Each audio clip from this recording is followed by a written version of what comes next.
میرے حضور نے 3 چیزیں قسم کر کے کہی. میرے حضور نے ارشاد فرمایا اگر کوئی شخص کسی کو معاف کر دیتا ہے تو اس کی عزت کم نہیں ہوگی, میں محمد اللہ کی قسم اٹھاتا ہوں. دوسری بات میرے حضور نے فرمائی کہ جو شخص مانگنے لگ جاتا ہے, سوال کا دروازہ کھول لیتا ہے, اللہ اس کے لیے محتاجی کا دروازہ کھول دیتا ہے, اس کی کبھی کمی پوری نہیں ہوتی. اور تیسری بات میرے حضور نے قسم کر کے کہی ما نقص مال عبد من صدقہ, کہا میں اللہ کی قسم اٹھا کے کہتا ہوں کہ صدقے سے مال کم نہیں ہوتا, صدقے سے مال گھٹتا نہیں ہے. تو ایک تو مال بھی نہیں گھٹے گا, یہ ضمانت کس کی ہے؟ میری نہیں ہے, یہ رسول اللہ کی ضمانت ہے.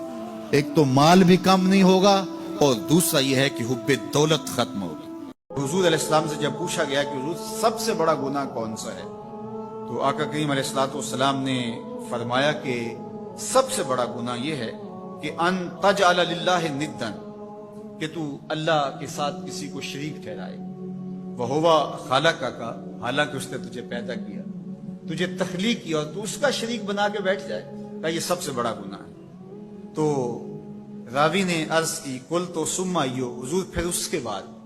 تو آقا کریم نے فرمایا سما ان تقتل ولدک خشیۃ ان یطعم معک, تو بچے کو اس لیے قتل کر دے کہ یہ کس طرح میں اس کو پال سکوں گا. بچے کو ضائع کر دینا, اس کو قتل کر دینا. اللہ فرماتا ہے نحن نرزقکم وإیاہم, ہم تمہیں بھی رزق دیتے ہیں, ان کو بھی دیتے ہیں. تیسری بات حضور نے فرمایا ان تزانی بحلیلۃ جارک, آپ ہمسائے کی بیوی کے ساتھ بدکاری کریں.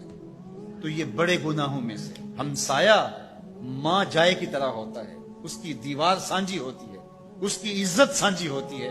اور اگر کوئی شخص طاق میں رہے اور ہمسایوں کے گھر گھس کے ان کی آبرو ریزی کر دے, تو یہ 3 بڑے گناہ جو ہیں ان میں سے ایک بڑا گناہ اللہ کے محبوب علیہ السلام نے ارشاد فرمایا.